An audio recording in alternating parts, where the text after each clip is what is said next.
հյուրն է Սուրեն Սուրենյանցը, բարև ձեզ պարոն Սուրենյան, շնորհակալ եմ հրավերն ընդունելու համար, քիչ առաջ փորձում էի լրահոսին հետևել, հենց հիմա էլ ակցիաներ են տեղի ունենում կառավարության մոտ, գժվում ենք, ում դորը գնում ենք, խաբում են, ես իմ աչքով եմ տեսել, տղես ողջ է, անհետ կորացի մայր, ու այսպես շարունակ, սա նույն հարթության վրա է, ինչ որ մեր գերիների հարցը, ոմանք ակնկալիքներ ունեին, որ գոնե այս երկրորդ բլեֆը խաղաղության, որ մոտենա, ինչ որ մարդկանց հնարավորություն կտային, որ ազատության մեջ լինեին կամ հնարավորություններ կտային այդ մասուկները գտնելու, բայց մենք տեսանք գերիները շարունակում են մնալ Բաքվի բանտում, անհայտ կորածների հետ կապված ոչ մի նորություն չկա եւ մայրերը շարունակում են նմանատիպ ակցիաներ։ Ընտրությունները եղան, Նիկոլը մնաց իշխանության, բայց ըստ էության ոչինչ չփոխվեց եւ ամեն պատկերը շատ ավելի դաժան է, մի շարք առումներով, ինչ վիճակում է գյուղատնտեսությունը, ես քիչ առաջ մի օրինակ բերեցի այդ ծիրանիների լսեցիք, չէ, պարոն Սուրենյանց, եւ դեղցելիների, թե ինչ է տեղի ունենում, չորացած բան ծառել 40,000-ով, 30,000-ով, սա խայտարակություն չէ, սա ուղղակի աղետ է,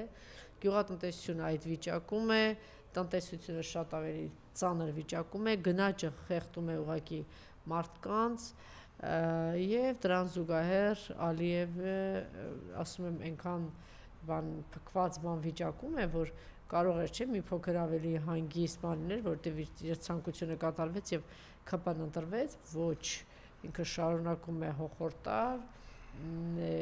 բացատրել եւ զորավարժություններ անցկացնել եւ նաեւ հայտարարել, որ ինքը արագացնում է, որ 300,000 ադրբեջանցիներին բերի Հայաստան եւ նաեւ այն տարածքների ինչի մասին որ Նիկոլը խոսում էր հնարավորինս արագ վերցնել։ Ունենք այսպիսի մի վիճակ։ Խնդրեմ պարոն Սուրենյանց։ Նախ եթե լրահոսին հետևենք, տեսնենք որ մի քանի դրսևորում կա լրատվական հոսքերում, մեկը զանազան բողոքի ակցիաներն են, որտեղ երկրում որևէ խնդիր չի լուծվում։ Այ հիմա դուք ասացիք այդ ակցիաների մասին, անհետ կորածների, բայց ընդհանրապես Բեռնափոխադրողների հարցը, արտահանման սահմանափակումների պատճառով մարդիկ չգիտեն ինչ անեն եւ այդ լարվածությունը աճում է, մյուս կողմից քաղաքական այդ ռեպրեսիաները շարունակվում են եւ օբյեկտիվորեն բոլորը դժգոհ են եւ այսինքն հասունանում այն որ տարբեր բողոքների տենց այսպես լոկալ բողոքների խճանկար է եւ վաղ թե ուշ այդ բողոքները տարբեր ձևերով միավորվելու են, որտեվ ի վերջո այս բոլոր բողոքները հետևանք են կառավարման բացակայության, այսինքն մենք ունենք մի հատ իշխանություն, որը որևէ խնդիր չի լուծում։ Այս կառավարության վերջին նիստը Գևորգ Պապոյանը վերակենում խոսում է Եվրոպա արտահանումների այն մասին, որ դյուրացել է, ոչ մի խնդիր չկա, մի հատ կոդ հանում են ու всё արտահանման խնդիրները լուծում է, հենց այդ նույն նիստում փոխվարչապետ մեր Գրիգորյանը ասում է, որ այս ինչ որ խոսում եք վարդագույն երազանք է, որովհետև բեռների կապարակնքման հարցը չի լուծված, իսկ եթե դա չի լուծված Եվրոպա որևէ ապրանք չի կարող գնալ եւ այլն եւ այլն։ Այսինքն նույնիսկ կառավարության նիստում տարբեր նախարարների կամ գերատեսչությունների ղեկավարների հայտարարությունները իրար հակասում են։ Այս տնտեսության մասով մի բան էլ ասեմ, որը հիշում եք, չէ, ինչպես ներկայացվեց այն փաստը, որ Ադրբեջանը վերացրել է շրջափակումը, հեսա փոխադարձ առևտուր է գնում, ավելի լավ առևտուր անենք կամ պատերազմենք, ինչ-որ խոսում էին այն մասին, որ հեսա մեր բեռներն էլ Ադրբեջան կգնան կամ Ադրբեջանով կհասնեն Ռուսաստան, հրապարակեց վիճակագրություն, ընդամենը 17 միլիոն դոլարի ներմուծում է եղել Ադրբեջանից, որը կազմում է Ադրբեջանի ներմուծումների ընդամենը 0.1%-ը, իսկ նա չնչին բան է, որը խաղաղության ինստիտուցիոնալիզացիայի մասին ընդհանրապես չի խոսում, բայց ավելի սարսափելի բան կա, Հայաստանից Ադրբեջան $0 ապրանք է գնացել, այսինքն սալդոն լրիվ Ադրբեջանի օգտին է, սա խոսում է ոչ թե ապա շրջափակման վերացման կամ կամ խաղաղության ինստիտուցիոնալիզացիայի մասին, այլ կախվածության նոր գործիքի։ Իսկն ոչ մի ապաշրջափակում էլ չկա, որևէ առևտուր էլ չկա։ Ուղղակի Ալիևի բարեհաճությամբ, այսպես ասենք, ճակերտավոր, ինչ-որ բեռներ են մտնում Հայաստան, ավելորդ է խոսալ, որ դրանք Հայաստանի համար ինչ-որ կենսական խնդիր են լուծում, որտեղ նույնիսկ այն վառելիքը, որ այդքան գովազդում է, որ մտնում է Հայաստան, Հայաստանի կարիքների չնչին մասն է, եւ ակնհայտորեն այս ամենը պրոպագանդիստական փուչիկներ Փաշինյանի, որ տրակեց։ Այո, Ադրբեջանում կոշտացրել են ռետորաբանությունը եւ զորավարժություններն էլ ճիշտ են, որ անցկացվում են, բայց փորձենք հասկանալ ինչա կատարում։ Ալիևը գիտի, որ անսահմանափակ ժամանակ չունի Հայաստանին ինչ-որ բան պարտադրելու, գիտի, որ ինչ-որ պատուհան է բացված, որից հետո կարող է ռեգիոնում իրավիճակը կտրուկ փոխվել։ Պատերազմ սկսելու հնարավորությունը իրականում Ալիևից չի կախված, մի շարք այլ գործոններից է կախված։ Հա, եթե տարածաշրջանում այնպիսի էսկալացիա լինի, հատկապես Իրանի խնդրի հետ կապված, որ իրավիճակը դուրս գա վերահսկողությունից, բնականաբար Հայաստանը շատ խոցելի կետ է եւ շատ արագ կսկսվի Հայաստանի դեմ կամպանիան։ Մյուս կողմից Ալիևը հիմար չի եւ նա հասկանում է, որ այս ստատուս քվոն, որը ստեղծվել է Իրանի շուրջ, չնայած էսկալացիան շարունակվում է, հանգեցրել է մի իրավիճակի, որ Իսրայելն ու Միացյալ Նահանգները որևէ ստրատեգիական խնդիր չեն լուծել, իսկ Իրանի ազդեցությունը աճել է, որովհետեւ օրինակ Հորմուզի նեղուցը փաստացի այդ երկիրը երբ ուզում փակում է եւ համաշխարհային առևտրի 20%-ի վրա ազդում է։ Մեզվեդևն ասես մոտավորապես միջուկային զենքի ավելին ես կասեի այս պահին, որտեղ ամերիկյան մի շարք փորձագետներ համարում են, որ այս պատերազմից հետո Իրանը իր ազդեցությամբ աշխարհի 4-րդ երկիրն է նույնիսկ, իհարկե ազդեցության տարբեր պարամետրեր կան, նայած ազդեցություն ասելով վերջին հարվածներից հետո հարավ ընդհանրապես փորձել են կտրել, այնտեղ կամուրջ բան դրա մասին իհարկե շատ քիչ է խոսվում։ Այնուամենայնիվ հիմա բան թիրախներ են վերցրել եւ դեռ հիմա տեսնենք ինչ կլինի։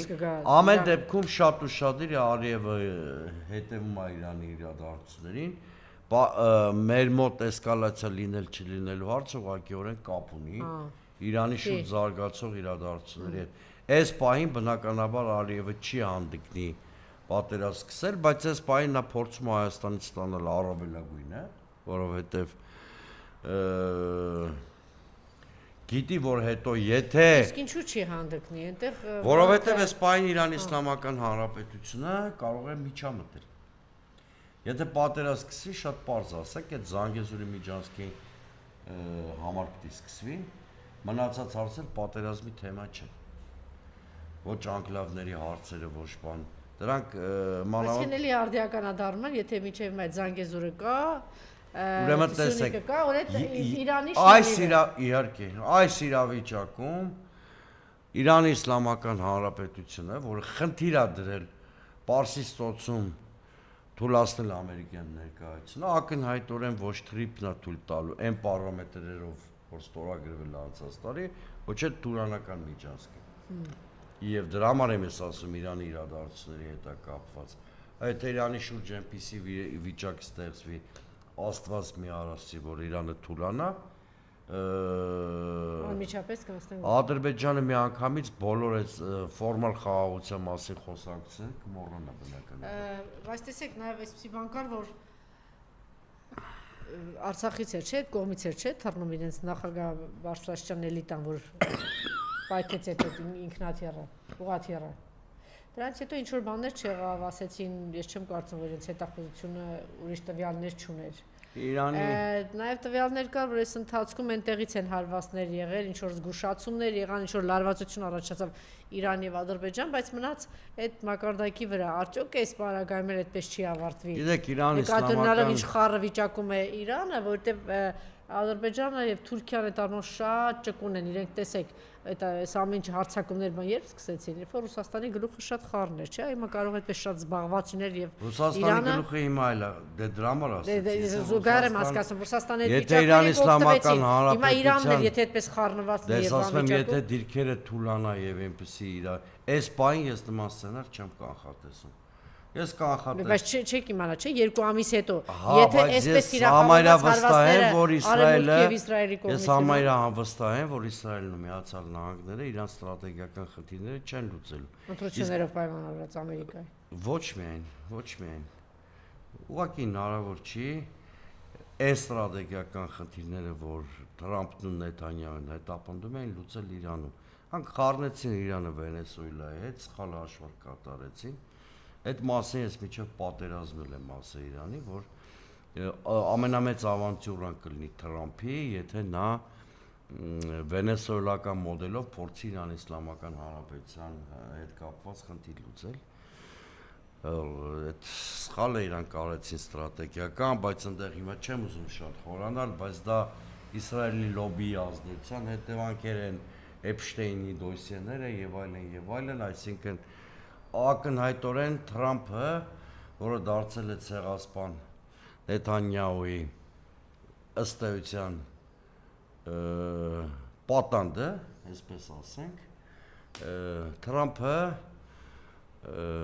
շատ անհարմար վիճակի մեջ է հայտնվել, որովհետև մի կողմից նա զգում է ամերիկյան հասարակության